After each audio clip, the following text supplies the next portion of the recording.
growth is sometimes painful, often painful.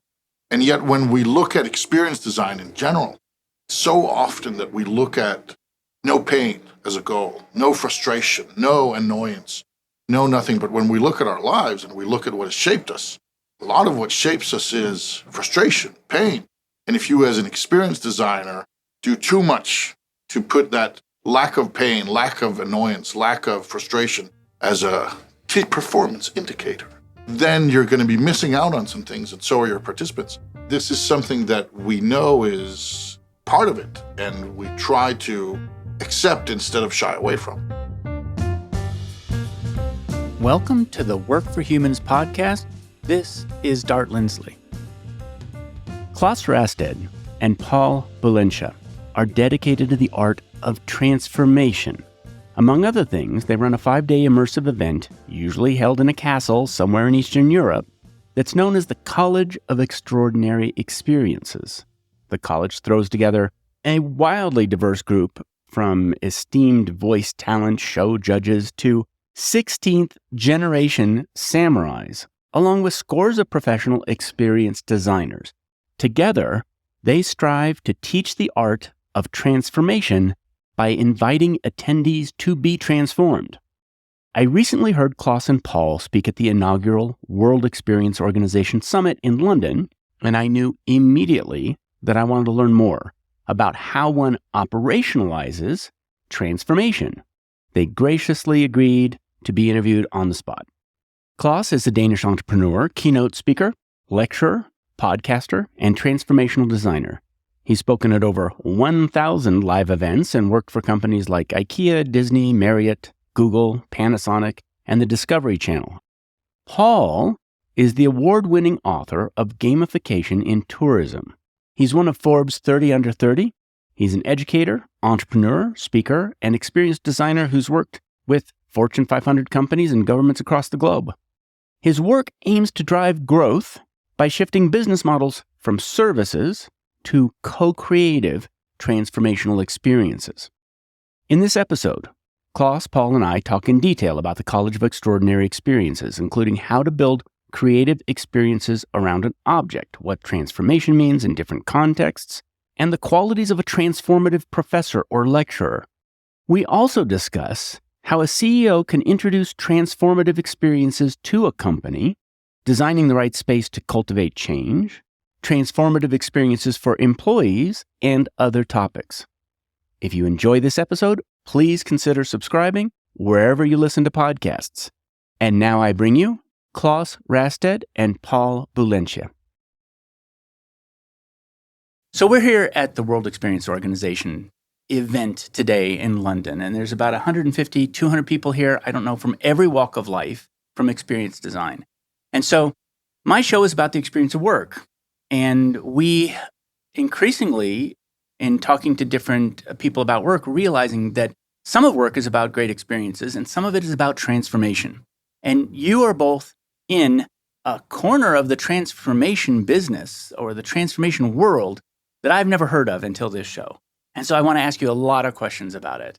So, Paul, tell us, if you would, what it is you do. It's very hard to describe what it is I do because I do every day completely different things. But in general, when people ask me this question, I'm trying to give them an answer. So that's what I'm going to try to do here now. On the one hand side, we're running the College of Extraordinary Experiences, which is a 5-day event in a castle in Poland. I'm a curator for that event. I used to co-produce. Now I'm not producing anymore. I'm curating and also one of the chief experience designers for that event. It's 5 days. It's in a castle. There's up to 150 people there. Earlier today, we were talking about shopping for castles and how you shop for castles. Claus, what's your answer to what you do? So I'm going to give 3 answers. The first is what my 5-year-old daughter will tell you. She'd say that Dad goes into his office, because I have a home office, and then he plunks away at a computer, and then money emerges. That's her reality. The second is what I put on my business card when I'm at conferences. There it says, overpaid rockstar consultant. And the third is what my girlfriend says I do when she wants to annoy me. She says, "Oh, you're just an expert at being an expert, aren't you?" I say, "Yes, I'm actually quite good at that." And she finds that very annoying. All three of these are true. So tell me about one of these events. I guess the right place to start is what is the objective? And then we'll work back to how does one build something, an experience that achieves that objective? So I think here I'll start because Paul and I disagree on what the objective of the college is. So I'm going to tell you what we tell our participants, and Paul can say what he thinks is the truth as our custodian of vision, so to speak.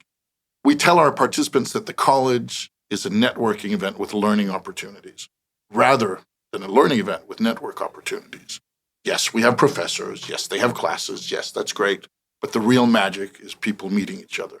People from different walks of life, different nationalities, different backgrounds, industries, age groups, economic situations, and having honest, open conversations about experience design. That's what we tell our participants. It's really hard to describe, but I think over the past 3-4 years, I've been working on a new book about the topic of transformation. And I'm going to use more academic terms to describe what it is. So first and foremost, I think it's a liminal space for transformation. And it's a place where I observe 3 different archetypes of people that show up.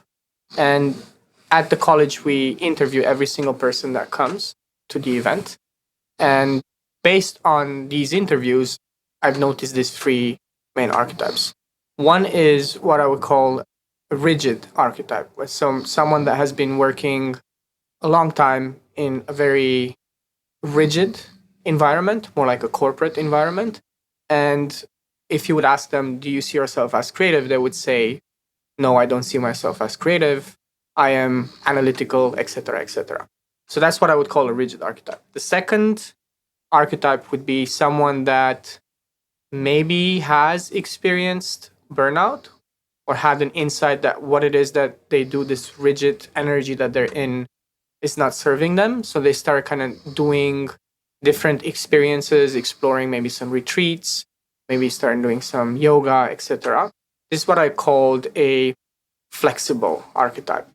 But they're still not at the point where the third archetype would go, which is the esoteric and the highly, highly fluid, which can transform and be anything. So when we think about creativity, I really like what I've recently discovered is like in the Tibetan language, there is no word for creative.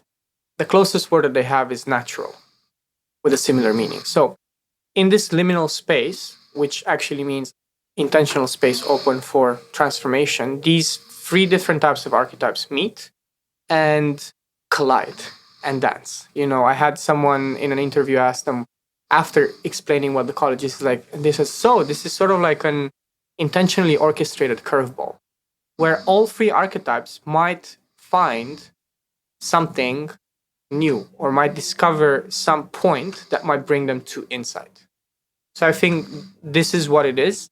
Depending on who I'm talking to, so if I'm talking with the rigid archetype, I'm going to define the college differently, flexible differently, and esoteric differently, right? In the esoteric realm, we can talk about people that ask me, so what about the ghosts of the castle? What about the energy? What about the past that is in the castle? With someone that it's in the flexible, they might just ask, so what are the courses about like us going deeper and learning? And someone in the rigid, what are the learning outcomes?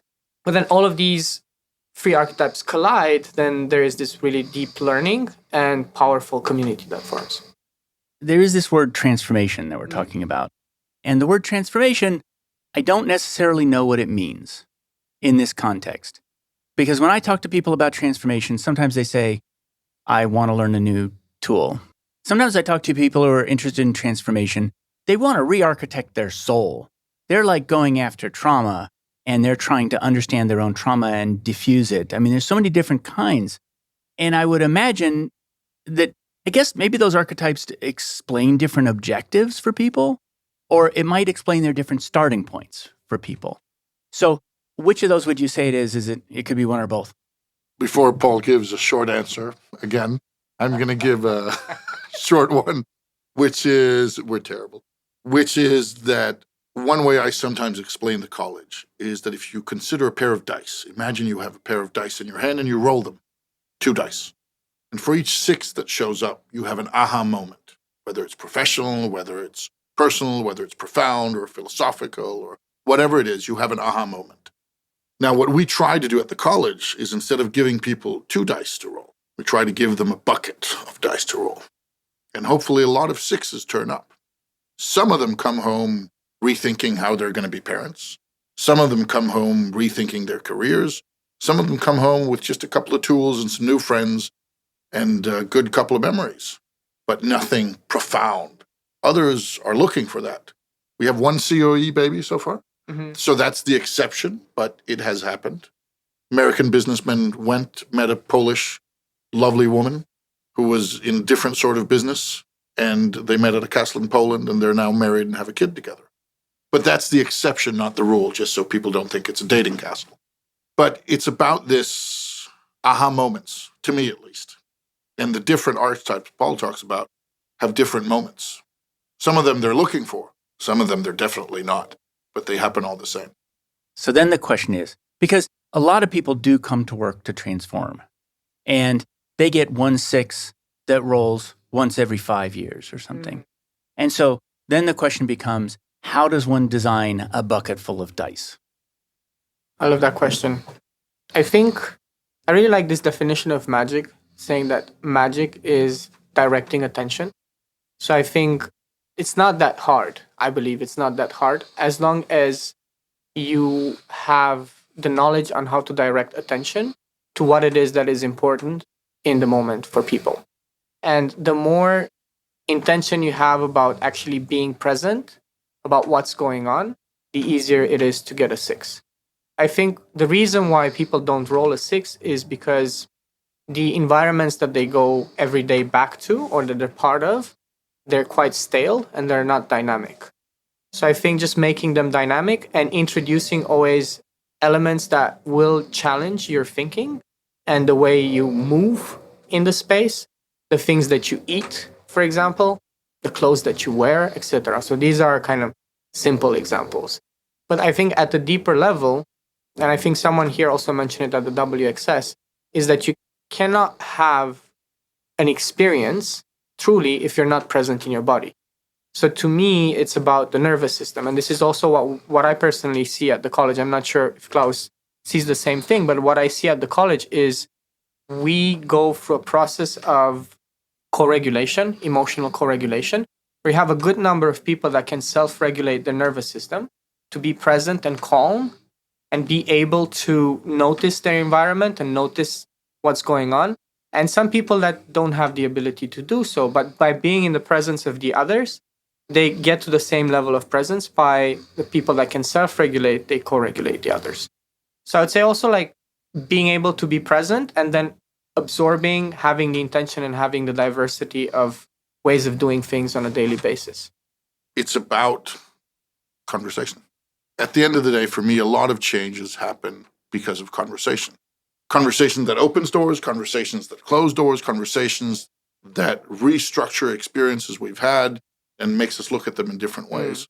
And one of the things we try to do at the college and are usually decently successful at is making those conversations be open and vulnerable and honest very fast. Barnett Bain, one of our previous alumni, said very nicely, a Hollywood filmmaker said, for him, it was the speed of friending that was exceptional. That conversation went from being surface level to extremely deep and vulnerable and rewarding very, very fast. And of course, some people then have experiences that they need to talk about or they want to talk about. And suddenly some stranger or somebody who's now a friend but who was a stranger 3 days ago will reframe that experience for them, will say, but did you consider this? Or what about if you look at it in this light? And suddenly one of those dice rolls over and turns out to be a 6. Just something came to me when you said that, because it's also the culture that we have. I think the college can get very overwhelming. And even with this culture, it is overwhelming. But I think having a culture of being able to opt out and seriously opt out. If I don't feel comfortable, I'm opting out. And then also having mechanics of like really have this one where you say, I got to go. So if you're in conversation and you feel, for example, disconnected, or you need to go to the bathroom, or you need to talk to someone, or you're just not in the mood, you just say, I got to go. And then you just leave that conversation. And then maybe next time when you show up and you're in conversation, you really want to be there. And that's why it's happening, because people can opt out and just leave the conversation, leave the experience. And when they are in conversation, they truly want to be there. So they're both present and they're both like opting in. It's interesting because on the one hand, it sounds like making it safe for people to opt out and to go. But on the other hand, they need that because they're being exposed to things that might extend them beyond where they're comfortable. And so what's in the curriculum? What's in the order of events? Like, what are the things that you bring to the table that are putting people into that state where they might actually want to opt out? We don't know. And part of that is a little bit of mystery. Another part of it is that what we build is structure, and what we create is culture and facilitate people. Then they fill it out. We don't know what our professors are going to be teaching in their classes. We don't know what's going to happen in the evenings at the college, because that is open to co-creation by any participant who wants to. We don't know. Some of it we know. We know the feel, we know the vibe, we know the atmosphere, because we do our very best to co-create that. But we don't know what conversations they're going to end in. We don't know what workshops they're going to be at. We don't know what experiences somebody's going to put on that are going to touch them. And we don't really call it a safe space, but we do our best to call it a brave space. Yeah, and we just kind of really draw attention to the fact that about the brave space, it's impossible to call something safe from my perspective, because you never know what's going on in someone's subconscious. And usually the nature of this liminal space, where you're a bit more intentional, but you also increase the intensity, is prone to bring up something. And we don't know what that is, but we do bring a lot of awareness of the fact that if you feel uncomfortable in your body or your thoughts, then maybe it's a point where you want to sit a bit longer. But if you really can't be there or can't sit there, it's okay to just opt out. And I think this year I'm personally looking a little bit more on, if someone gets triggered, how do you address that? And I've been giving it a lot of thinking. And one of the things that I've noticed is, like, in our culture, we tend to talk a lot. Oh, this happened to me because of past, etc. And you just go in this loop, and we have this culture of holding space for that to emerge, which I think is beautiful. But I started questioning, is it truly transformational, or is it more soothing? And I cannot say, but I'm leaning more towards soothing. And I was like, okay, how can we do it in a different way? And then where I reached, I was like, we just embody. We just feel it. There's this thing called somatic experiencing. So I think this year, compared to other years, we've introduced much more movement, and also like silent mornings where no one is talking. So everyone's eating, having their breakfast in silence, and a lot more time for people integrating in their own ways, but then also showing different ways of, like, if something uncomfortable shows up, maybe you just need to stretch, or maybe you just need to move in this way or breathe in this way, rather than talk with someone for 5 hours about it. And we also have a respect for the fact that growth is sometimes painful, often painful. If you go out and ask college alumni, some of the people who've been there, some of them who've been there once or twice or several times, and some of them will say it was amazing. And then they will tell about how on day 3, they were ready to drown us in the river. But on the evening of day 3, they gave themselves in, and suddenly it changed. We have several of those stories that I know just off the top of my head, and I'm sure there are more that we haven't been told. And yet when we look at experience design in general, so often that we look at no pain as a goal, no frustration, no annoyance, no nothing. But when we look at our lives and we look at what has shaped us, a lot of what shapes us is frustration, pain, annoyance, things that go bad, because there's learning there. And if you as an experience designer do too much to put that lack of pain, lack of annoyance, lack of frustration as a key performance indicator, then you're going to be missing out on some things, and so are your participants. And of course, it also gives us a good alibi for when things go really wrong. We can say, no, you'll learn from it in 5 years. But all jokes aside, this is something that we know is part of it, and we try to accept instead of shy away from. I just find it really funny because I was just thinking, I recently went with a friend, common friend of ours, David, wolf tracking, and he gave a very interesting reflection after like we've been hiking on the mountain, and he always had to just like be mindful of how he's stepping. And he was reflecting, is like, how stupid was it that I was thinking to sue someone because there was a dent in the sidewalk in the city and I fell and hurt myself. So, even in the design of cities, we have flat surfaces. So we even removed friction from our walking. And that's even like a main cause of our disembodiment. You said professors. What do you look for in professors? Now the way it's coming to my mind is that you're mixing soup and you're cutting up carrots and potatoes and you're throwing them in together. So who are the professors and what do you look for in them? We're looking for the chilies. We're looking for the weird bat thing that you didn't even know was edible. We're looking for people who are exceptional and who stand out in some way. And if they can bring something to their classroom, they don't have to be professors. They can be anyone. But as long as they bring something that 90% of the people there say, I didn't know that. And 90% of those say, I can use that. Then we're pretty happy.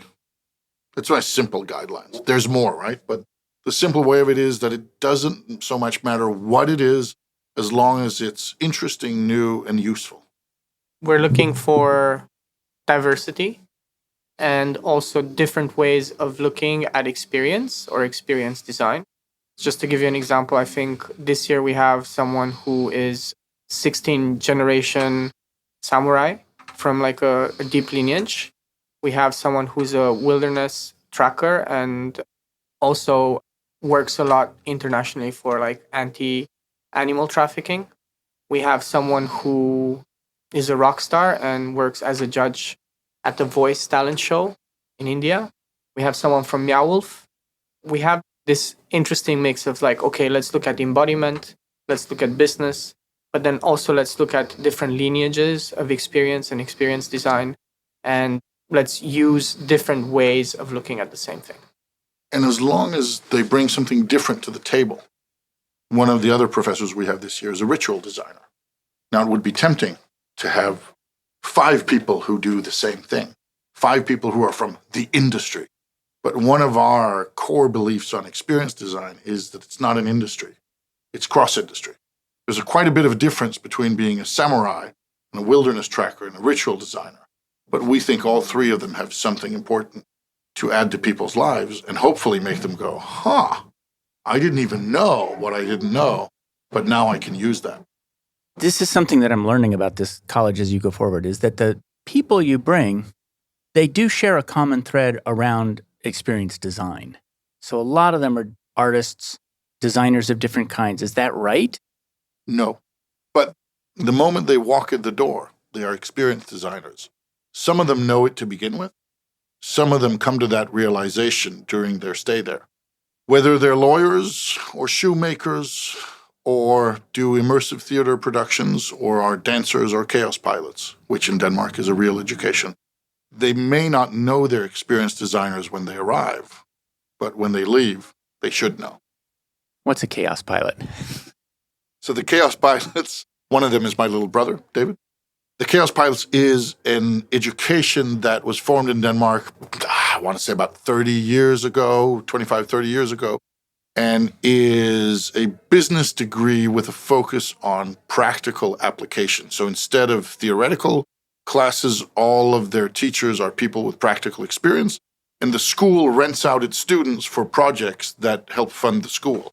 So as a chaos pilot, you'll go through 3 years of paid education, and they will take you on to different countries, and you'll do different projects that have been sold by the school, whether it's helping do 100 activations of civil society in Bolivia, or it's helping do interesting things with a hospital in South Africa, or do something else entirely. It's a school that teaches its students by letting them do things instead of sit in classrooms. We kind of like them. That's fascinating. Let's say I'm a company. I'm a CEO. There's a proportion of my company that wants an experience of transformation. What would you say to that CEO about how they might introduce that into an environment that is most of the time not about transformation? I think we'd say very different things. Of the two of us, Paul is by far the more philosophical, the more spiritual, and I'm the more crass commercial culture designer. And that means that depending on which one of us they pulled in, then we'd give them different answers. But we also do, as the college, we do projects with companies that are not just coming to the event. The event is one thing, but we also do consulting work on projects both big and small, and on things that we will happily talk about for hours and things that are sadly NDA'd, which we would love to talk about for hours. What's an example of one that you could talk about? Extraordinary Center Ikea, you want to take it away? Yeah. So actually, also to answer the previous question, this was Jens from Ikea. Ikea Centers. Ikea has also like a shopping mall component. So not just the furniture, but also shopping malls. And I was hired by them to help them move from a shopping center mentality to becoming an experience center. By their global head of innovation at the time. Yes. And, I just gave a talk about a concept that they could do. And then Jens saw that I'm also doing the College of Extraordinary Experiences. He's like, oh, that's really interesting. I want my team to be innovative and think differently. So he just booked 6 tickets. So in this way, it just came that I presented the concept and they joined as part of that. Now, because they joined at the college, what happened was when you go to the college, it's really hard when you go back to the company to talk about the experience. It's like going to a Vipassana and then coming back home or to your company. It's like, so how was the experience? So usually, William James talked about these experiences have 2 attributes. One is ineffable, not being able to describe it. Maybe if you write a poem or dance about it or like use more artistic ways. And the other one is noetic. Something changed, but you cannot actually put your finger on what is it exactly that changed. So I think 5 or 6 of them came at the college. And then what was really interesting was that when they went back to the companies, they stayed really glued to each other as a team. So it created very powerful bonding because it was hard to explain to others, but then also because they were bonded by the experience. And because they saw the magic that we do, they could also then tell to their CEO, trust us, we should work with these guys because they can actually help and build something truly unique.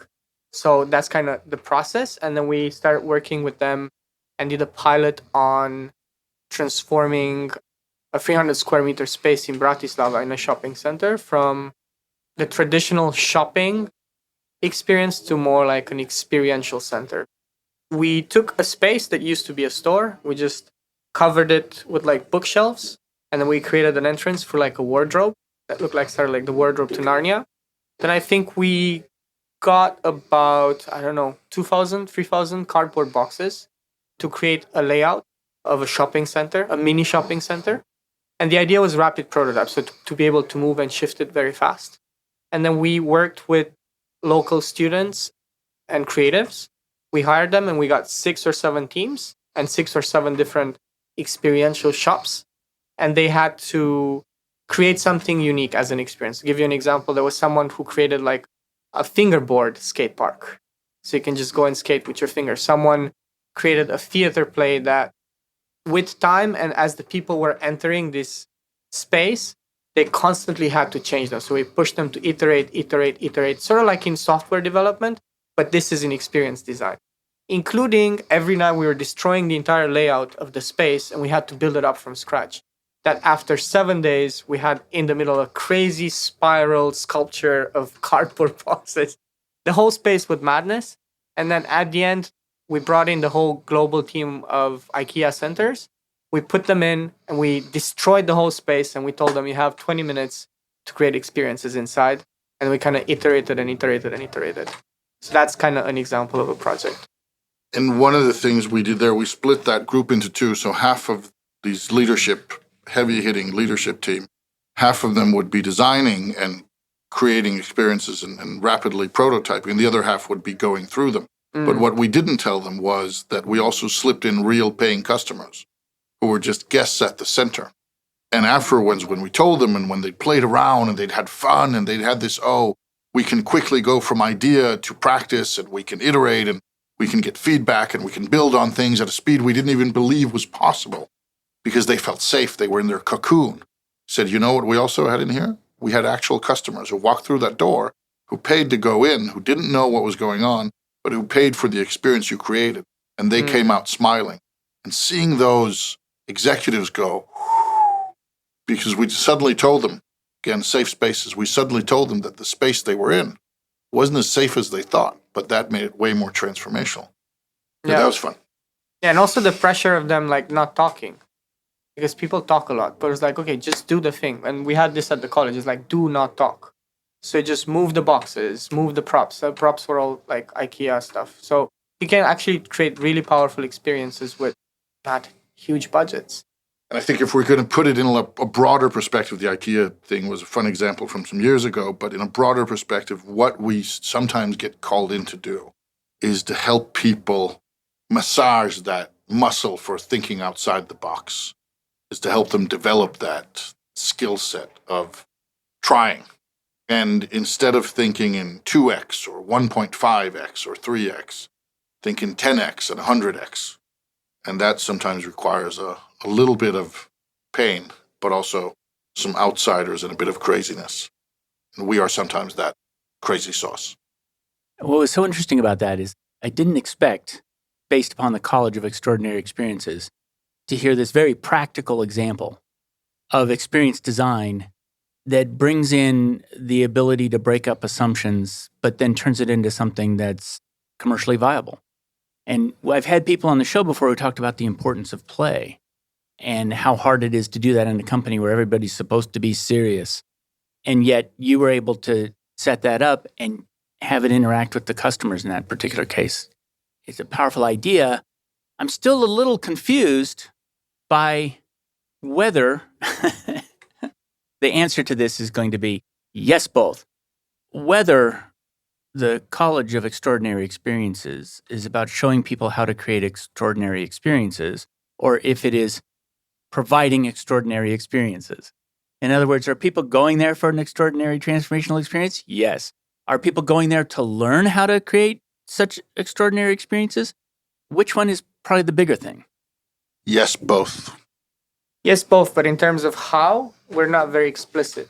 So to me, the way it works, the how is in the integration, is in the reflection of the thing. It's in the people. It's in the people. And I mean, what actually happens in the how is that people create really strong bonds. And someone who might be from the corporate might meet someone who's from the esoteric.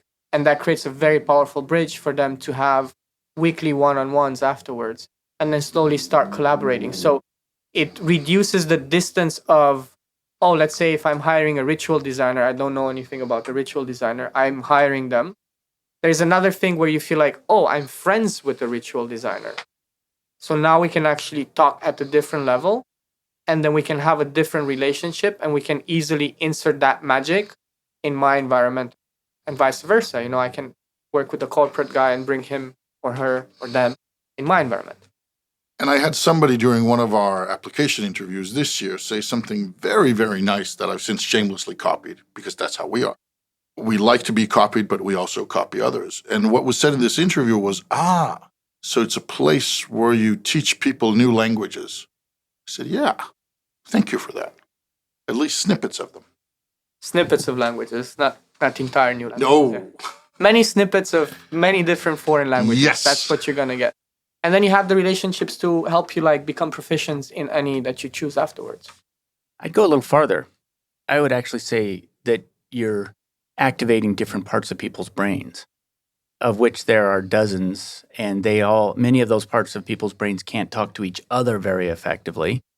And by the way, we keep talking about, let's say I bring in a ritual designer as if there's lots of them. There are not very many. It just so happens that there's one sitting next to us, which Tio Dahan, who I also had on the show. Because a creative person is using a different part of their brain. And a visual artist is using a different part of their brain than a writer or than, a musician or something else. And so bringing those people who have these dominant parts of their brain in the presence of each other and making them friends, it's a powerful idea. And then there's also the fact that once you have learned these different snippets of different languages, different mindsets, then you take them with you into what else you're doing. One of the things I do professionally is I'm a pricing expert. And I work with pricing. And that's very non-sexy and non-esoteric. It feels so corporate. But it means I take some of the thinking in. And one of the things I talk to people about when I introduce them to kind of the first basics of pricing is just agreeing on how to price something, what unit it is in. Imagine you invite me for a job interview and you say, Klaus, I'd like to pay you $200 an hour. And I say, well, I think I should be paid per mile because the longer I walk, well, the more I must be doing for you. And you're like, what? Or if I say, I think I should be paid per kilo, or I should be, which would be very good for me, or I should be paid per megabyte of our digital conversation that's downloaded. And all these things are weird because people, no, we don't do that. We pay by the hour or by the unit or by the whatever. Even in something as simple as pricing, that if you can get a little bit of different thinking in there, then suddenly somebody will say, oh, so what you're saying is that one of the most successful computer games out there of all time, World of Warcraft, they said instead of paying per unit, you paid for the computer game and you were done. They made it into paying per month as a subscription. And that's allowed them to become one of the biggest games in history. Oh, now I see how that makes sense, this different thinking in the world of pricing. And that sort of thing can be applied cross-industry, cross-function, whatever, that once you have this way of these different lenses, taking a new lens to a space makes it a different space. Why is it 5 days? Why is it not 30 days or 2 days? Why is it 5 days and not 5 years? It's actually not 5 days. It's 5 days in how we measure time. But as we know, time is not how we measure it by the clock or by the calendar day or by the hours. So it actually feels like, I would say, 5 years of college in 5 days. And for some, that's good. And for others, that's bad. Hopefully, it's mostly good. But I think what expands time is the intensity of experience. So I would say the college is, in terms of intensity, is very intense. And that's what doesn't make it 5 days. I think it just makes it as long as it needs to be, in a way. There is a certain amount of time that we can be away from our lives, most of us. Kids, jobs, organizations, dogs, bosses, universities, whatever it is. For most of us, there's a certain amount of time we can be away from them. And that means that it's harder for people to go on 100-day cruises or 100-day retreats than it is to do weekend ones. On the other hand, we also acknowledge that if we want depth, whether it's a football training camp or it's a music festival or it's an experience design event in Poland, then longer has something to say. So why is it 5? Well, because 5 works. And if it was 6, we would say exactly the same thing. And if it was 4, we'd say the same thing. It's 5 because it's 5. And also, I think the advantage that we have at the college, unlike traditional conferences, is that everyone is in a venue, sleeps in the same venue, and they don't just like walk in the city or like go in another place. Like, for example, here at WXS, we are in a venue, we don't sleep here. We just like, you build up energy and that energy disperses. While at the college, the energy is just like circulating and amplifying day by day by day by day by day, which also intensifies and expands time. I completely believe in the live-in event, completely, which is the best conversations happen late at night, couple of people around a fire. I've never been to one that was 150 people because that's where do you even start? Like the really deep ones I've gone to have been 30 people. And then you get very close to each other over, a 3-day period. Because I've never talked to anybody who shops for castles, what do you look for in a castle? When you shop for castles, as we do, the first thing we look for is not actually a castle. It doesn't matter that it's a castle. It's a little bit random that it's a castle. What we look for is an extraordinary space that's somewhere else, that nobody is at home in, but everybody's excited about. And castles just happen to fit that bill very nicely. Because very few of us live in castles, especially nice ones in Poland. Very few of us are at home in castles. Most of us have some sort of connection to them, whether we watched them in movies or maybe visited some as tourists. But getting to have a castle that feels like home for a couple of days is a feeling that is new to most of us, but it's something we want. Sure, we could do it in a conference hotel, but it wouldn't be the same. We could do it in a parking lot with tents, but that might lead to some practical difficulties. So it's a mix of the unfamiliar and the exciting and also the doable. I'd love to do a conference on an airship, but we're going to have to wait a couple of years for that. So now I'm going to design something for a corporation that is not thinking primarily about some output that they're going to create, but they're thinking about, you know what? Employees are coming to us because they want a transformative experience. And this is what I've heard you say. 1, get out of the standard space. Get someplace alien. I've known people, Betsy Burroughs, who does innovation events on a train, where she gets the executives and a bunch of other people into the dining car of a train and they travel for 2 days. So get out of the regular space. Get someplace sort of extraordinary. Maybe a little magical, wouldn't hurt, but meaningful. Bring very diverse thinkers together. So diverse, they may not be relevant, but they're deep in what they do. Great food, and it needs to be something where people wake up together and talk over breakfast if they want, if you don't have a silent morning. That's actually another thing. So I was at the Carl Gerasi Institute as a fellow in fiction. So this is a live-in institute, 6 weeks or more. I mean, it's a lot. But you basically sit alone all day except for meals. So you're doing your art, whatever it is, whether it's dance or painting. That was spectacular because in that particular case, what you wanted was to be alone. You know, you wanted to do your work. So I can see that being a useful model too in a different situation. Is there anything else that if you were designing that experience that I haven't really described? We humans want to do things differently. We want to take risks. We want to be gentle. We want to be loving and kind and trusting. Sometimes we also want to be mean and destructive, crazy and weird and vindictive. Alibi. If you can create alibi for people, if you can give them alibis that work for them, and you can bring out both their better natures, it was somebody who told me to do it, brings out their bad ones. You have permission, brings out their good ones. So one of the things we're strong believers in is creating alibis for interaction. Because that means that people get to be their best selves or the version of themselves that they'd like to experiment with. Where so much of the time in our lives we're held back by all sorts of constraints, all sorts of rules, all sorts of demands, all sorts of things that you can't be the same thing to everyone. If you say one thing, it's one of our problems today with social media is that everybody's always watching.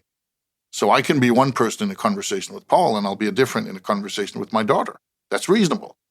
But if everybody can see everybody at once, it's pretty hard to just be, and it's even harder to experiment. So we try to give people this alibi to experiment, alibi to do things that they want to give into, whether it's ideas or plans or conversations, and we curate and we do the things you said, but we also try to provide alibi to take chances, to take risks. So at the castle, we have people who play spirits, who are essentially playing a role-playing event inside the college event. Semi-role-playing.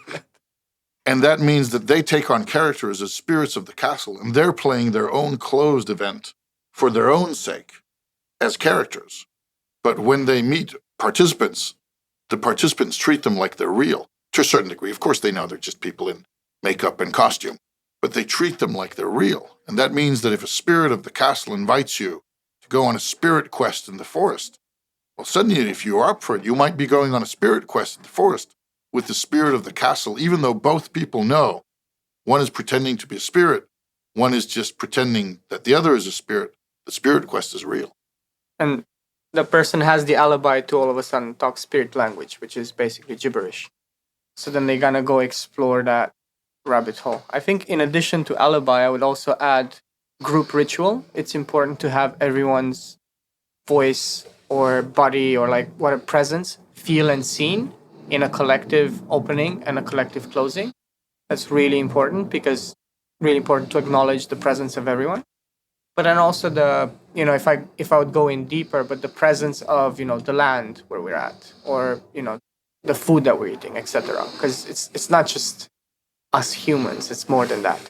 And then culture. How do we interact on the train?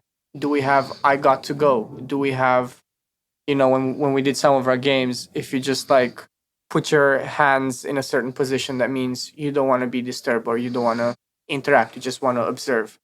So what is the culture that we're also building to help you navigate the space? Because the college it can be quite overwhelming.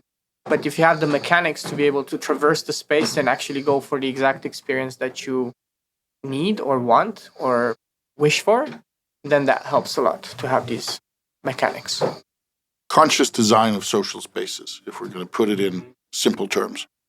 I like that. It's a neighbor to willing suspension of disbelief, right? It's putting you into a frame. It's changing your frame, which ritual is good for. You change the frame in which somebody is functioning so that the range of accepted behavior for them is different. And it allows them to exercise parts of themselves that they would normally never do because of the normal frames that they're in. Yeah, I can completely see that. That's a craft. The craft of creating that new frame that allows people to do that. We're close to the end here. There's a question I ask everybody on the show at the end, which is, what job do you hire your job to do for you? Your job hires you to do something for it. What do you hire it to do for you? I try not really to have a job as much as I can. I try to just do things I find interesting, help people. I found I like helping people. It's good for my consulting soul that I'll hear people and their issues and I'll say, but what if you thought about it this way? And then once in a while, some money leaves their pocket and ends in mine, which is also nice. I do so many different things and I'm constantly reinventing myself, both when I want to and when I don't want to, when I have to, that I don't think I could answer that question in a meaningful way. So I'll have to do it in a little bit of a joking way. For me, it's interesting because I recently talked with a friend of mine and I was just talking about the project that I was working on, and I was quite having a tough ride on that project. But then he said, you're aware that we're all doing the same project. So basically, what I noticed is the more present I am in my body, more like I invest in self-awareness, I realize that whatever it is that I'm engaged with is helping me on that task of self-awareness. And it's helping me be more of service. So whatever it is that my job brings in my way, it's a way of me to further grow and develop and then be of service. What does it cost you? I don't feel like I'm giving up anything. I feel I am, but that's mostly because of my economic reality, which is rather harsh compared to most people's. That's a whole nother chapter that we won't get into, but I live in the strange world of being both an overpaid rockstar consultant and doing interesting things for work, but also having an extremely shitty economic situation with insane amounts of debt from some years back that I'm clawing myself out of. And that costs me. That does cost me. But the weird part is that I rarely let money get in the way of what I'm doing. So one thing it doesn't cost me is that I'd probably do a lot of the same, even if it wasn't work. And I've done that for most of my life, which has its ups and its downs, but a lot of ups. You both answered those questions differently from anybody else. But part of the reason for that is I really feel that you were very actively crafting your experience, your own experience. And so it's not something that happens to you, it's something that you're creating as you go forward. And so, in some cases, it doesn't cost you as much because you've designed it that way, which is fascinating. Where can people learn more about you, and where can people learn more about the university? So if people want to learn more about the College of Extraordinary Experiences, then they can go to extraordinary.college, or they can just Google College of Extraordinary Experiences. We're the only one around so far. And if they want to learn more about us, both Paul and I have names that are hard to spell, but we're the only ones who have them. So Google either of our names and it will lead you down rabbit holes of immense proportions because we have solid digital footprints that go in all sorts of weird directions. Thank you very much for coming on this very impromptu interview. This was 10 minutes ago before the show. We decided to do it and we did it. And so thanks. Thank you very much. Thank you. It's been a pleasure. Thank you. Thanks for joining me for another episode of Work for Humans. If you enjoyed this episode, please give us a 5-star rating wherever you listen to podcasts. And share the show with one person you think would get value from it. Believe it or not, this really helps us grow the show and reach more people who want to build the kind of work that people really want. As always, thank you to my producer, Jason Ames at Ninth Path Audio for his insights into content and his high standard for quality. Final note, the opinions shared here are my own and not the views of Google or Cisco Systems. Thanks again for listening. See you next time.